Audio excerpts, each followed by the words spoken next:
ನಮಸ್ಕಾರ. ಇವತ್ತಿನ ಈ ಡೀಪ್ ಡೈವ್ಗೆ ಸ್ವಾಗತ. ನಮ್ಮ ಮೈಂಡ್ ಒಂಥರ ನೂರಾರು ಟ್ಯಾಬ್ಗಳು ಓಪನ್ ಆಗಿರೋ ಇಂಟರ್ನೆಟ್ ಬ್ರೌಸರ್ ಥರ ಅನ್ಸಲ್ವಾ? ಖಂಡಿತ ಸಿಕ್ಕಾಪಟ್ಟೆ ಟ್ಯಾಬ್ಗಳು ಓಪನ್ ಇರುತ್ತೆ. ಹೌದು. ಅಂದ್ರೆ ಒಂದ್ರಲ್ಲಿ ಆಫೀಸ್ ಪ್ರಾಜೆಕ್ಟ್ ಟೆನ್ಷನ್ ಇರುತ್ತೆ, ಇನ್ನೊಂದ್ರಲ್ಲಿ ಸಂಜೆ ಟ್ರಾಫಿಕ್ನಲ್ಲಿ ಸಿಕ್ಕಾಪಟ್ಟಿಕೊಳ್ಳುವ ಚಿಂತೆ ಇರುತ್ತೆ, ಮತ್ತೊಂದ್ರಲ್ಲಿ 5 ವರ್ಷದ ಹಿಂದಿನ ಯಾವುದೋ ಕಹಿ ನೆನಪು ಕಾಡ್ತಾ ಇರುತ್ತೆ. ಎಲ್ಲೋ ಒಂದ್ ಕಡೆ ಬ್ಯಾಕ್ಗ್ರೌಂಡ್ನಲ್ಲಿ ಮ್ಯೂಸಿಕ್ ಪ್ಲೇ ಆಗ್ತಾ ಇರುತ್ತೆ. ಆಕ್ಚುಲಿ ಆ ಮ್ಯೂಸಿಕ್ ಪ್ಲೇ ಆಗ್ತಾ ಇರುತ್ತೆ, ಆದರೆ ಅದು ಯಾವ ಟ್ಯಾಬ್ನಿಂದ ಬರ್ತಿದೆ ಅಂತ ನಮ್ಗೆ ಗೊತ್ತೇ ಇರಲ್ಲ. ಎಕ್ಸಾಕ್ಟ್ಲಿ. ಇವತ್ತಿನ ಬ್ಯುಸಿ ಲೈಫ್ನಲ್ಲಿ ಎಷ್ಟೇ ಸ್ಟ್ರೆಸ್ ಇದ್ರೂ, ಒಂದು ವಿಚಿತ್ರವಾದ ಏಕಾಂಗಿತನ ಕಾಡ್ತಾ ಇದ್ರು, ಆ ಗದ್ದಲದ ನಡುವೆ ನಮ್ಮ ಮೈಂಡನ್ನು ರಿಲ್ಯಾಕ್ಸ್ ಮಾಡಿಕೊಳ್ಳೋದು ಹೇಗೆ ಅನ್ನೋದನ್ನ ಇವತ್ತು ನಾವು ಡಿಕೋಡ್ ಮಾಡ್ತಾ ಇದ್ದೀವಿ. ಹೌದು. ಇದಕ್ಕಾಗಿ ನಾವು ಜಗತ್ಪ್ರಸಿದ್ಧ ಬೌದ್ಧ ಭಿಕ್ಷು ಥಿಚ್ ನಾಟ್ ಹಾನ್ ಅವರ the heart of the Buddhas teaching ಪುಸ್ತಕದ ಮೂಲತತ್ವಗಳನ್ನು ತೆಗೆದುಕೊಂಡಿದ್ದೇವೆ. ಆ ಬ್ರೌಸರ್ ಟ್ಯಾಬ್ಗಳ ಹೋಲಿಕೆ ಮಾತ್ರ 100ಕ್ಕೆ 100 ಸತ್ಯ. ಇವತ್ತು ನಮ್ಮೆಲ್ಲರ ದೈನಂದಿನ ಮಾನಸಿಕ ಸ್ಥಿತಿ ಬಹುತೇಕ ಹಾಗೆಯೇ ಇರುತ್ತೆ. ನಾವೆಲ್ಲರೂ ಶಾಂತಿಗಾಗಿ ಏನೇನೋ ಹುಡುಕಾಡ್ತೀವಿ. ನಿಜ.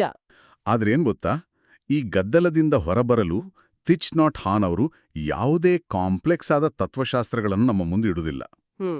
ಒಂದು ಕ್ಷಣ ಕಣ್ಮುಚ್ಚಿ ಒಂದು ಪ್ರಶಾಂತವಾದ ಆಶ್ರಮವನ್ನು ಊಹಿಸ್ಕೊಳ್ಳಿ. ಅಲ್ಲಿ ಆಗಾಗ ಒಂದು ಸಣ್ಣ ಗಂಟೆಯ ನಾದ ಮುಳುಗುತ್ತೆ. ಆ ನಾದ ಕಿವಿಗೆ ಅಪ್ಪಳಿಸುವಷ್ಟು ಕರ್ಕಶವಾಗಿರಲ್ಲ, ಅತ್ಯಂತ ಮೃದುವಾಗಿರುತ್ತೆ. ಆ ನಾದದ ಏಕೈಕ ಉದ್ದೇಶ ಏನ್ ಗೊತ್ತಾ? ಏನು? ಎಲ್ಲೆಲ್ಲೋ ಅಲೆಗಾಡುತ್ತಿರುವ ನಮ್ಮ ಗಮನವನ್ನು ಮರಳಿ ನಮ್ಮ ಉಸಿರಾಟದ ಕಡೆಗೆ, ಈ ಕ್ಷಣದ ಕಡೆಗೆ ಸೆಳೆಯುವುದು. ಶಾಂತಿ ಅನ್ನೋದು ನಾವು ಎಲ್ಲೋ ಹಿಮಾಲಯಕ್ಕೆ ಹೋಗಿ ಹುಡ್ಕೊಂಡು ಬರಬೇಕಾದದ್ದಲ್ಲ. ಅದು ಈಗಾಗಲೇ ನಮ್ಮೊಳಗೆ ಇದೆ ಎಂಬುದನ್ನು ಆ ಗಂಟೆಯ ನಾದ ನಮಗೆ ನೆನಪಿಸುತ್ತೆ. ವಾವ್!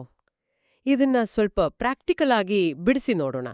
ಶಾಂತಿಯನ್ನ ಕಂಡುಕೊಳ್ಳುವ ಮುನ್ನ ನಮಗೆ ಅಡ್ಡಿಯಾಗಿರುವ ಅತಿ ದೊಡ್ಡ ತಡೆಗೋಡೆ ಬಗ್ಗೆ ನಾವು ಅರ್ಥ ಮಾಡ್ಕೊಳ್ಬೇಕು ಅಲ್ವಾ? ಕರೆಕ್ಟ್. ಅದೇ ದುಃಖ, ಅಥವಾ ಇಂಗ್ಲಿಷ್ನಲ್ಲಿ ಸಫರಿಂಗ್ ಅಂತ ಹೇಳ್ತೀವಿ. ಆದ್ರೆ ದುಃಖದ ಬಗ್ಗೆ ಎಕ್ಸ್ಟ್ರಾ ಯೋಚನೆ ಮಾಡೋದು ಸ್ವಲ್ಪ ನಕಾರಾತ್ಮಕವಾಗಿ, ಅಂದ್ರೆ ಪೆಸಿಮಿಸ್ಟಿಕ್ ಆಗಿ ಕಾಣಲ್ವಾ ಅಂತ. ಲೈಕ್ ಕಾರಿನ ಡ್ಯಾಶ್ ಬೋರ್ಡ್ನಲ್ಲಿ ಚೆಕ್ ಎಂಜಿನ್ ಲೈಟ್ ಬ್ಲಿಂಕ್ ಆಗ್ತಾ ಇದ್ದಾಗ ಅದ್ರ ಮೇಲೆ ಒಂದು ಕಪ್ಪು ಟೇಪ್ ಅಂಟಿಸಿ ನಿರ್ಲಕ್ಷ್ಯ ಮಾಡಿದ್ರೆ ಕಾರು ಸರಿಯಾಗತ್ತಾ? ಖಂಡಿತ ಇಲ್ಲ. ನಾವು ಬಾನೆಟ್ಸ್ ತೆಗೆದು ಸಮಸ್ಯೆಯ ಮೂಲವನ್ನು ಹುಡುಕ್ಬೇಕು ತಾನೆ. ದುಃಖದ ವಿಚಾರದಲ್ಲೂ ಹಾಗೆ ಅಲ್ವಾ? ಅದರಿಂದ ಓಡಿ ಹೋಗುವ ಬದಲು ಅದನ್ನ ಫೇಸ್ ಮಾಡಬೇಕು ಅಂತ ಈ ಪುಸ್ತಕ ಹೇಳುತ್ತೆ. ಅದ್ಭುತವಾದ ಉದಾಹರಣೆ. ಈ ಚೆಕ್ ಎಂಜಿನ್ ಲೈಟ್ ಕಾನ್ಸೆಪ್ಟ್ ಇಟ್ಕೊಂಡೇ ಮುಂದುವರಿಯೋಣ. ಓಕೆ. ಬುದ್ಧನ ಬೋಧನೆಯ ತಿರುಳೆ 4 ಆರ್ಯ ಸತ್ಯಗಳು ಅಥವಾ 4 ನೋಬಲ್ ಟ್ರೂತ್ಸ್. ಇದರಲ್ಲಿ ಮೊದಲನೇದು ದುಃಖವಿದೆ. ಇದು ಯಾವುದೇ ರೀತಿಯ ನಿರಾಶಾವಾದವಲ್ಲ. ಬದಲಿಗೆ ಇದು ಪಕ್ಕಾ ವಾಸ್ತವ. ಪ್ರಕೃತಿಯ ನಿಯಮದಂತೆ ಎಲ್ಲವೂ ಬದಲಾಗ್ತಾನೇ ಇರುತ್ತೆ. ನಿನ್ನೆಯ ಸಂತೋಷ ಇವತ್ತು ಇರಲ್ಲ. ಹೌದು, ನಿಜ. ಹಾಗಾಗಿ ನಮ್ಮ ಬದುಕಿನಲ್ಲಿ ಒಂದು ರೀತಿಯ ಅಸಮಾಧಾನ, ಡಿಸ್ಸ್ಯಾಟಿಸ್ಫ್ಯಾಕ್ಷನ್ ಇದ್ದೇ ಇರುತ್ತೆ. ಎರಡನೆಯ ಸತ್ಯವೆಂದರೆ ದುಃಖಕ್ಕೊಂದು ಕಾರಣವಿದೆ. ಅಂದ್ರೆ ಅದು ಸುಮ್ನೆ ಬರೋದಿಲ್ಲ. ಎಕ್ಸಾಕ್ಟ್ಲಿ. ಅದು ಆಕಾಶದಿಂದ ತಾನಾಗಿಯೇ ಬೀಳೋದಿಲ್ಲ. ನಮ್ಮ ಬಯಕೆಗಳು ಮತ್ತು ಅತಿಯಾದ ನಿರೀಕ್ಷೆಗಳೇ ನಮ್ಮ ದುಃಖಕ್ಕೆ ಮೂಲ ಕಾರಣ. ಓಹ್, ಎಕ್ಸ್ಪೆಕ್ಟೇಷನ್ಸ್. ಹೌದು. ಒಂದು ಸಿಂಪಲ್ ಉದಾಹರಣೆ ತಗೊಳ್ಳಿ. ನಮ್ಮ ಆಪ್ತರು ಅಥವಾ ನಮ್ಮ ಸಂಗಾತಿ ನಾವು ಅಂದುಕೊಂಡಂತೆ ನಡೆದುಕೊಳ್ಳದಿದ್ದಾಗ ನಮಗೆ ಸಿಕ್ಕಾಪಟ್ಟೆ ನೋವಾಗುತ್ತೆ. ಆದರೆ ಅಲ್ಲಿ ನಿಜವಾದ ಸಮಸ್ಯೆ ಅವರ ನಡವಳಿಕೆಯಲ್ಲ, ಬದಲಿಗೆ ನಾವು ಅವರ ಮೇಲೆ ಹೇರಿರುವ ನಮ್ಮ ನಿರೀಕ್ಷೆಗಳು. ಒಂದು ನಿಮಿಷ. ಅಂದ್ರೆ ನಾವು ಕಟ್ಟಿಕೊಂಡಿರುವ ನಿರೀಕ್ಷೆಗಳೇ ನಮ್ಮನ್ನ ಬಂಧಿಸ್ತಿವೆ ಅಂತ ನೀವ್ ಹೇಳ್ತಿದ್ದೀರಾ? ಹೌದು. ಆದ್ರೆ ಲೈಫ್ ಅಂದ್ಮೇಲೆ ಎಕ್ಸ್ಪೆಕ್ಟೇಷನ್ಸ್ ಇಟ್ಕೊಳ್ಳೇಬಾರ್ದಾ? ನಾವು ಆಫೀಸ್ನಲ್ಲಿ ಹಗಲು ರಾತ್ರಿ ಕಷ್ಟಪಟ್ಟು ಕೆಲಸ ಮಾಡಿದಾಗ ನಮಗೊಂದು ಪ್ರಮೋಷನ್ ಸಿಗ್ಬೇಕು ಅಂತ ಎಕ್ಸ್ಪೆಕ್ಟ್ ಮಾಡೋದೇ ತಪ್ಪಾ? ನಿರೀಕ್ಷೆಗಳೇ ಇಲ್ಲ ಅಂದ್ರೆ ನಾವು ಸುಮ್ಮನೆ ಪ್ಯಾಸಿವ್ ಆಗಿ ಕೂರ್ಬೇಕಾಗತ್ತೆ ಅಲ್ವಾ? ಇಲ್ಲಿ ನಾವು ಒಂದು ಸೂಕ್ಷ್ಮತೆನೂ ಅರ್ಥ ಮಾಡ್ಕೊಳ್ಬೇಕು. ಕೆಲಸ ಮಾಡುವುದು, ಗುರಿ ಇಟ್ಟುಕೊಳ್ಳುವುದು ಖಂಡಿತ ತಪ್ಪಲ್ಲ. ಓಕೆ. ಆದರೆ ಆ ಫಲಿತಾಂಶದ ಮೇಲೆ ನಾವು ಇಟ್ಕೊಳ್ಳುವ ಅತಿಯಾದ ಅಟ್ಯಾಚ್ಮೆಂಟ್ ಇದೆಯಲ್ಲ, ಅದು ನಮ್ಮನ್ನು ಹಾಳು ಮಾಡ್ತದೆ. ಪ್ರಮೋಷನ್ ಸಿಗ್ಬೇಕು ಎಂದು ಕೆಲಸ ಮಾಡಬೇಕು, ಆದರೆ ಪ್ರಮೋಷನ್ ಸಿಗದೇ ಇದ್ದಾಗ ಡಿಪ್ರೆಷನ್ಗೆ ಹೋಗುವಷ್ಟು ಅದರ ಮೇಲೆ ಅವಲಂಬಿತರಾಗಬಾರದು. ಕರೆಕ್ಟ್. ನಾವು ವಾಸ್ತವವನ್ನು ಒಪ್ಕೊಳ್ಳದಿರುವುದೇ ದುಃಖದ ಮೂಲ. ಇದಕ್ಕಾಗಿಯೇ 3ನೇ ಆರ್ಯ ಸತ್ಯ ಇರೋದು. ಅದೇ ದುಃಖವನ್ನು ಅಂತ್ಯಗೊಳಿಸಬಹುದು ಅಂತ. ಅಂದ್ರೆ ದುಃಖವೇನು ಶಾಶ್ವತವಲ್ಲ. ಎಕ್ಸಾಕ್ಟ್ಲಿ. ನಮ್ಮೊಳಗಿನ ಗೊಂದಲಗಳು ಮತ್ತು ಈ ಅಟ್ಯಾಚ್ಮೆಂಟ್ಗಳು ನಿವಾರಣೆ ಆದಾಗ ಅಲ್ಲಿ ಶಾಂತಿ ತಾನಾಗಿಯೇ ನೆಲೆಸ್ತದೆ. ಮತ್ತು 4ನೇ ಸತ್ಯ, ಇದಕ್ಕೊಂದು ಮಾರ್ಗವಿದೆ. ಓಕೆ. ಮಾರ್ಗ ಅಂದ್ರೆ ಈ ಸಮಸ್ಯೆಗಳನ್ನು ಬಗೆಹರಿಸಲು ಒಂದು ಪ್ರಾಯೋಗಿಕ ದಾರಿಯನ್ನು, ಒಂದು ರೋಡ್ ಮ್ಯಾಪ್ ಅನ್ನು ಬುದ್ಧ ಕೊಟ್ಟಿದ್ದಾನೆ. ಬುದ್ಧ ಕೊಟ್ಟಿರುವ ಆ ರೋಡ್ ಮ್ಯಾಪ್ ಅಂದ್ರೆ ಅದೇ ಅಷ್ಟಾಂಗ ಮಾರ್ಗ ಅಲ್ವಾ? Right view, right speech, right action ಇತ್ಯಾದಿ. ಹೌದು, ಅವೇ. ಆದ್ರೆ ಇವೆಲ್ಲವನ್ನು ನೋಡ್ದಾಗ ನಮಗೆ 8 ಬೇರೆ ಬೇರೆ ಕಠಿಣ ನಿಯಮಗಳನ್ನ ಕಂಠಪಾಠ ಮಾಡಿ ಫಾಲೋ ಮಾಡಬೇಕು ಅನ್ನೋ ಫೀಲಿಂಗ್ ಬರುತ್ತೆ. ಇಂದಿನ ಈ ಸ್ಪೀಡ್ ಲೈಫ್ನಲ್ಲಿ ಇದೆಲ್ಲ ಸಾಧ್ಯನಾ? ಅದನ್ನ ನಿಯಮಗಳ ತರ ಅಥವಾ ಸ್ಕೂಲ್ ಸಿಲೆಬಸ್ ತರ ನೋಡ್ಬೇಡಿ. ಒಂದು ಗಿಟಾರನ್ನು ಟ್ಯೂನ್ ಮಾಡಿದ ಹಾಗೆ ಅಂತಂದುಕೊಳ್ಳಿ. ಆ 8 ಮಾರ್ಗಗಳು ಒಂದಕ್ಕೊಂದು ಕನೆಕ್ಟ್ ಆಗಿವೆ. ಉದಾಹರಣೆಗೆ, ಸರಿಯಾದ ಮಾತು ಅಥವಾ ರೈಟ್ ಸ್ಪೀಚನ್ನೇ ತಗೊಳ್ಳಿ. ಇದು ಸುಮ್ಮನೆ ಸುಳ್ಳು ಹೇಳಬಾರ್ದು ಅನ್ನೋ ನಿಯಮವಲ್ಲ.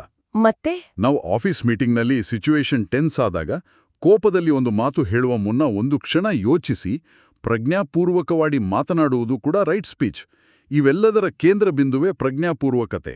ಅಂದ್ರೆ ಮೈಂಡ್ಫುಲ್ನೆಸ್. ಹೌದು, ಮೈಂಡ್ಫುಲ್ನೆಸ್. ಯಾವುದೇ ಜಜ್ಮೆಂಟ್ ಇಲ್ಲದೆ ವಾಸ್ತವದಲ್ಲಿ ಅಥವಾ ವರ್ತಮಾನದಲ್ಲಿ ಸಂಪೂರ್ಣವಾಗಿ ಇರುವುದು. ಇಲ್ಲೇ ಒಂದು ಕುತೂಹಲಕಾರಿ ವಿಚಾರ ಬರೋದು.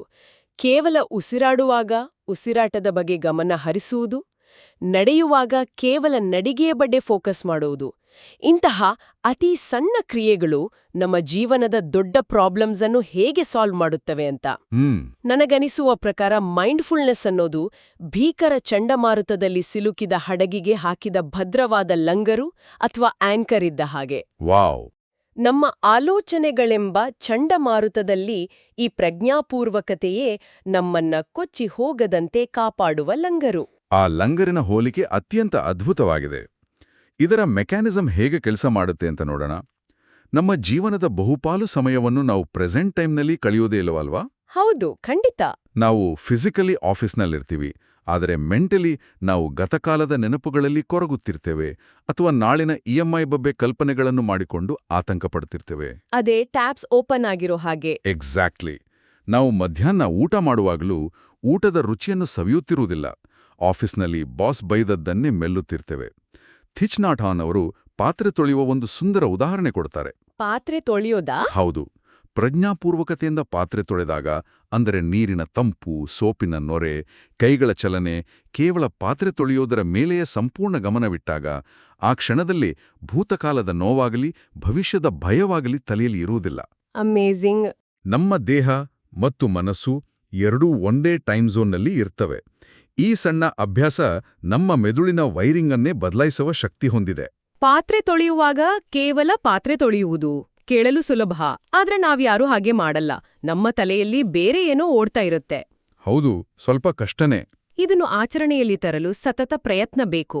ಮತ್ತು ನಾವು ಈ ರೀತಿ ಪ್ರಜ್ಞಾಪೂರ್ವಕವಾಗಿ ಜಗತ್ತನ್ನು ಗಮನಿಸಲು ಶುರು ಮಾಡಿದಾಗ ನಮ್ಮ ಸುತ್ತಲಿನ ಪ್ರಪಂಚದ ಬಗ್ಗೆ ನಮಗಿರುವ ಪರ್ಸ್ಪೆಕ್ಟಿವ್ ಕೂಡ ಚೇಂಜ್ ಆಗುತ್ತೆ. ಖಂಡಿತ ಆಗುತ್ತೆ.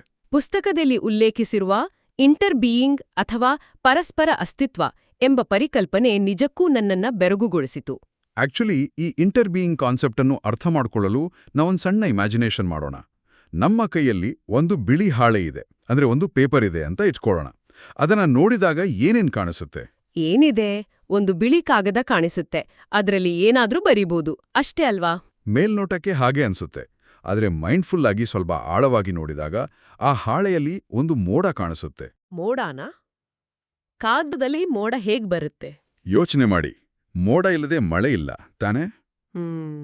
ಹೌದು. ಮಳೆ ಇಲ್ಲದೆ ಕಾಡಿನಲ್ಲಿ ಮರ ಬೆಳೆಯಲು ಸಾಧ್ಯವಿಲ್ಲ. ಮರವಿಲ್ಲದೆ ಈ ಹಾಳೆ ತಯಾರಾಗಲು ಸಾಧ್ಯವೇ ಇಲ್ಲ. ಅಷ್ಟೇ ಅಲ್ಲ, ಆ ಮರ ಬೆಳೆಯಲು ಕಾರಣವಾದ ಸೂರ್ಯನ ಬೆಳಕು ಈ ಹಾಳೆಯಲ್ಲಿದೆ. ಆ ಮರ ಕಡಿದ ಕಾರ್ಮಿಕನ ಶ್ರಮವಿದೆ. ಆ ಕಾರ್ಮಿಕ ಅಂದು ಬೆಳಗ್ಗೆ ತಿಂದ ರೊಟ್ಟಿ ಇದರಲ್ಲಿದೆ. ಆ ರೊಟ್ಟಿಗೆ ಕಾರಣವಾದ ಗೋಧಿ ಬೆಳೆದ ರೈತನಿದ್ದಾನೆ. ಆ ರೈತನನ್ನು ಹೆತ್ತು ಹೊತ್ತ ತಾಯಿ ಇದ್ದಾಳೆ. ಅನ್ಬಿಲೀವಬಲ್. ಇವುಗಳಲ್ಲಿ ಯಾವುದೊಂದು ಇಲ್ಲದಿದ್ದರೂ ಆ ಕೈಯಲ್ಲಿರುವ ಹಾಳೆಯ ಅಸ್ತಿತ್ವವೇ ಇಲ್ಲ. ಆ ಒಂದೇ ಒಂದು ಕಾಗದದ ತುಂಡಿನಲ್ಲಿ ಇಡೀ ಬ್ರಹ್ಮಾಂಡವೇ ಅಡಗಿದೆ. ಮಳೆ, ಸೂರ್ಯನ ಬೆಳಕು, ಮರ ಕಡಿದವನು, ಇದೆಲ್ಲ ನಾವ್ ಯೋಚನೆ ಮಾಡಿರಲ್ಲ. ಎಲ್ಲವೂ ಒಂದಕ್ಕೊಂದು ಲಿಂಕ್ ಆಗಿದೆ. ಇದು ನಿಜಕ್ಕೂ ಮೈಂಡ್ ಬ್ಲೋಯಿಂಗ್. ಹೌದು. ಪ್ರಪಂಚದಲ್ಲಿ ಯಾವುದೂ ಇಂಡಿಪೆಂಡೆಂಟ್ ಆಗಿ ಸ್ವತಂತ್ರವಾಗಿ ಅಸ್ತಿತ್ವದಲ್ಲಿಲ್ಲ. ಆ ಹಾಳೆಯ ಉದಾಹರಣೆಯನ್ನು ನಮ್ಮ ಜೀವನಕ್ಕೆ ಅನ್ವಯಿಸಿದ್ರೆ ಒಂದು ಆಳವಾದ ಪ್ರಶ್ನೆ ಮೂಡುತ್ತದೆ. ಮನುಷ್ಯರಾದ ನಾವು ಕೂಡ ಪ್ರತ್ಯೇಕವಾಗಿ ಅಸ್ತಿತ್ವದಲ್ಲಿಲ್ಲ. ನಾವು ನಮ್ಮ ಸುತ್ತಲಿನ ಪ್ರಕೃತಿ, ಸಮಾಜದೊಂದಿಗೆ ಬೆಸೆದುಕೊಂಡಿದ್ದೇವೆ. ಹಾಗಾದ್ರೆ ನಾವು ನಾವಾಗಿಯೇ ನಿರ್ಮಿಸಿಕೊಂಡಿರುವ ಸಮಾಜಕ್ಕೆ ತೋರಿಸಿಕೊಳ್ಳುತ್ತಿರುವ ಈ ವೈಯಕ್ತಿಕ ಐಡೆಂಟಿಟಿ ಅಥವಾ ನನ್ನ ಅಹಂಕಾರ ಅನ್ನೋದು ಕೇವಲ ಒಂದು ಭ್ರಮೆನಾ? ನಿಖರವಾಗಿ. ಈ ನಾನು ಬೇರೆ ಅವರು ಬೇರೆ ಎಂಬ ಬೇರ್ಪಡಿಸುವಿಕೆಯ ಭಾವನೆಯೇ ನಮ್ಮ ಹಲವು ಸಮಸ್ಯೆಗಳಿಗೆ ಕಾರಣ. ಓಕೆ. ಈ ಇಂಟರ್ ಬೀಯಿಂಗ್ ಅರಿವು ಮೂಡಿದಾಗ ಆ ಅಹಂಕಾರ ಕರಗಿ ಹೋಗ್ತದೆ. ಆಗ ನಮ್ಮೊಳಗೆ ಕರುಣೆ ಅಂದರೆ ಕಂಪ್ಯಾಷನ್ ಸಹಜವಾಗಿ ಹುಟ್ಟುಕೊಳ್ತದೆ. ಬೇರೆಯವರನ್ನು ದೂಷಿಸುವುದನ್ನು ನಿಲ್ಲಿಸಿ ಅವರೊಳಗಿನ ಕಾಣದ ನೋವನ್ನು ಅರ್ಥ ಮಾಡಿಕೊಳ್ಳಲು ಇದು ಸಹಾಯ ಮಾಡ್ತದೆ. ಆದ್ರೆ ಪ್ರಾಕ್ಟಿಕಲ್ ಆಗಿ ಯೋಚನೆ ಮಾಡೋಣ.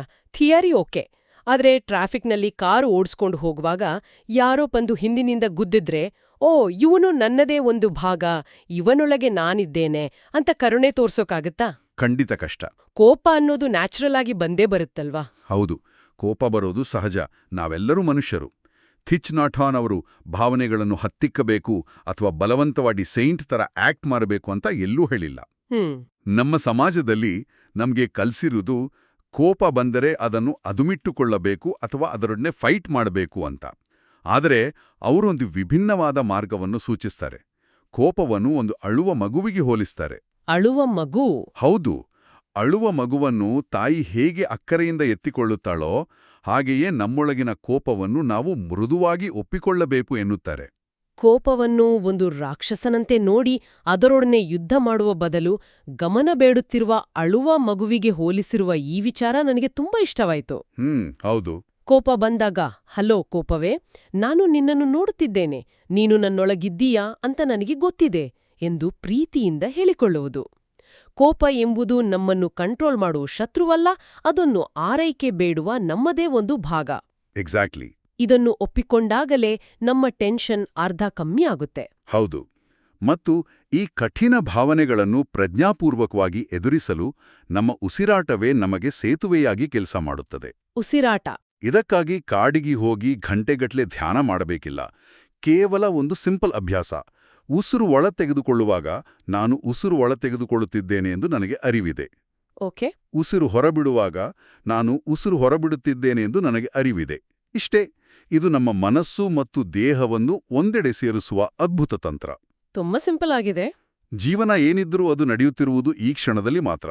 ಪ್ರಜ್ಞಾಪೂರ್ವಕತೆಯಿಂದ ಒಂದು ಕಪ್ ಚಹಾ ಕುಡಿಯುವುದು, ಪಾರ್ಕ್ನಲ್ಲಿ ನಡೆಯುವುದು ಅಥವಾ ಇತರರ ಮಾತನ್ನು ಸಂಪೂರ್ಣವಾಗಿ ಆಲಿಸುವುದು ಇವು ಕೂಡ ಒಂದು ಸಾಮಾನ್ಯ ದಿನವನ್ನು ಅಸಾಮಾನ್ಯವನ್ನಾಗಿ ಮಾಡುತ್ತವೆ. ಚಹಾ ಕುಡಿಯುವುದು, ನಡೆಯುವುದು ಎಲ್ಲದರಲ್ಲೂ ಆ ಪ್ರಜ್ಞೆ ಇರಬೇಕು. ಹೌದು.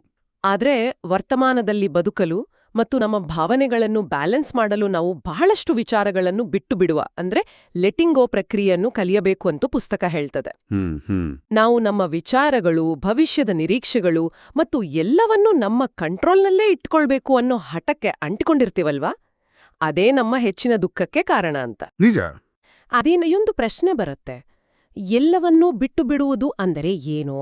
ನಾಳೆ ಆಫೀಸ್ನಲ್ಲಿ ಒಂದು ದೊಡ್ಡ ಪ್ರೆಸೆಂಟೇಷನ್ ಇದ್ರೆ ಬಿಟ್ಟು ಬಿಡು ಅಂತ ಮಲಗೋದಾ? ಖಂಡಿತ ಅಲ್ಲ. ನಮ್ಮ ವೃತ್ತಿಜೀವನ ಗುರಿಗಳ ಬಗ್ಗೆ ನಾವು ತಲೆ ಕೆಡಿಸ್ಕೊಳ್ಳೇಬಾರ್ದು ಎಂದರ್ಥವೇ?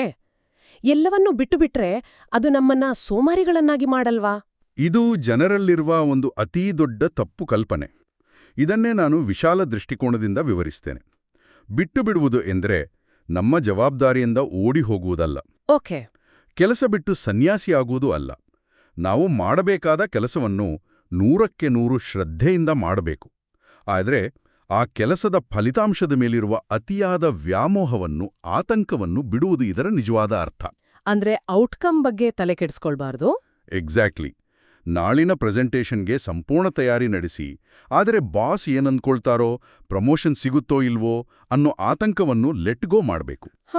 ಅರ್ಥ ಆಯ್ತು. ಇದೆಮ್ಮೆ ಥಿಚ್ ನಾಟ್ ಹಾನ್ ಅವರು ಕ್ರಿಯಾಶೀಲ ಬೌದ್ಧ ಧರ್ಮ ಅಥವಾ ಎಂಗೇಜ್ಡ್ ಬುದ್ಧಿಸಂ ಅಂತ ಕರೀತಾರೆ.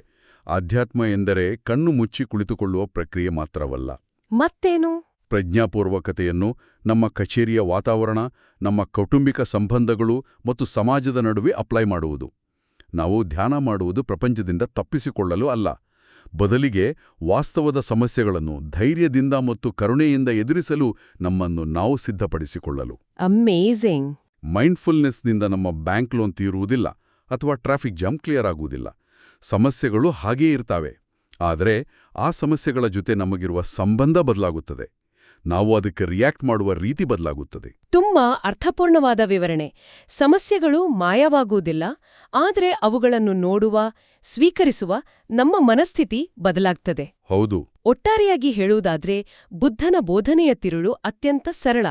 ಬದುಕಿನಲ್ಲಿ ದುಃಖವಿದೆ, ಕಷ್ಟಗಳಿವೆ, ಆದ್ರೆ ನಾವು ಅದರಿಂದ ಓಡಿಹೋಗದೆ ಅದರ ಮೂಲವನ್ನು ಅರಿತುಕೊಂಡಾಗ ಆ ದುಃಖವೇ ಒಂದು ಜ್ಞಾನವಾಗಿ ಟ್ರಾನ್ಸ್ಫಾರ್ಮ್ ಆಗ್ತದೆ. ಕರೆಕ್ಟ್. ಶಾಂತಿ ಎಂಬುದು ನಾವೆಲ್ಲೋ ಹಿಮಾಲಯದ ತುದಿಯಲ್ಲಿ ಹುಡುಕಬೇಕಾದ ವಸ್ತುವಲ್ಲ. ಅದು ನಮ್ಮ ಪ್ರತಿ ಉಸಿರಿನಲ್ಲಿ, ನಾವಿಡುವ ಪ್ರತಿ ಹೆಜ್ಜೆಯಲ್ಲಿ, ನಮ್ಮ ಪ್ರಜ್ಞೆಯಲ್ಲಿದೆ. ನಮ್ಮ ಸುತ್ತಲೂ ಎಷ್ಟೇ ಗದ್ದಲವಿದ್ರೂ ನಮ್ಮೊಳಗಿನ ಶಾಂತಿಯನ್ನು ನಾವೇ ಕಂಡುಕೊಳ್ಳಬೇಕು. ಹೌದು. ಮೂಲ ಪುಸ್ತಕದಲ್ಲಿರುವ ಒಂದು ಅತ್ಯಂತ ಅದ್ಭುತವಾದ ಸಾಲನ್ನು ಇಲ್ಲಿ ನೆನಪಿಸಿಕೊಳ್ಳಬೇಕು. ಹೇಳಿ. ಶಾಂತಿಯನ್ನು ಹುಡುಕಲು ನಾವು ಜೀವನದಿಂದ ಓಡಿ ಹೋಗಬೇಕಾಗಿಲ್ಲ.